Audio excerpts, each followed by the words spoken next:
this episode, I will show you how to create a multi-button form. So right here we have a new project form, and right now there's only one button, create. But let's say I want to create a new button here, call it preview, and when you click that it will behave a little bit differently. It'll show a preview of the project and it won't actually submit it for creation. So let's add another button here, let's call it preview.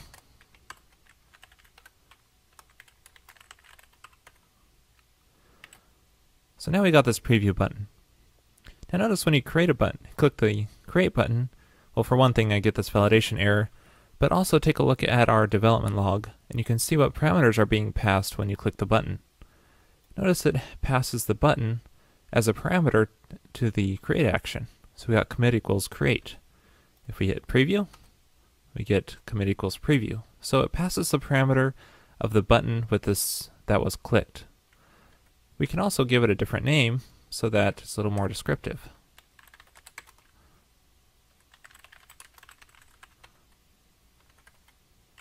Let's try reloading this, and let's just hit this twice. Okay.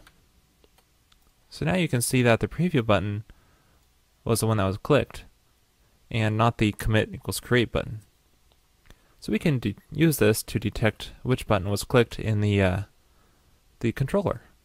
So here's our create action in the controller. We can add a parameter here. If it's the preview button was clicked, if it has a value, then display the new action, or if the project wasn't saved successfully, display the new action. Otherwise, do the show page. We also need to, since this is the page that's being redisplayed, we need to add a little preview here. So if the preview button was clicked, then let's see, display a preview div with the title of the project and a text stylized version of the project description. Okay, so let's try submitting this form with a preview.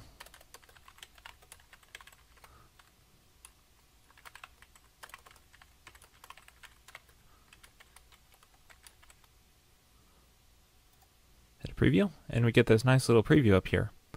When you hit create, it will actually create the thing and go to the show action. So that's how to add a preview button or any multi-button form and detect which button was clicked. Now there's a little gotcha here. If you have an Ajaxy form, such as form remote for, then it won't actually detect which button was clicked. It will send both button values, and that's just the way because JavaScript serializes the form and sends all the fields with it. So there's really no way to detect which button was clicked. You actually have to use JavaScript again to detect which button was clicked. But a nice way around this is you can use submit to remote and actually pass a different action name along with it and have that, it calls a different action when you click that submit to remote and passes the form values to that instead of just calling submit tag. So that's, you would have to specify an action URL here, but I won't get into that. But that's just a different way to do it if you are using JavaScript. You have to either use submit to remote or have it change a hidden form field value or something so that you can detect which button was clicked. Hey, do me a favor and check out our sponsor, peepcode.com. They make excellent Ruby on Rails screencasts, so it should be right up your alley.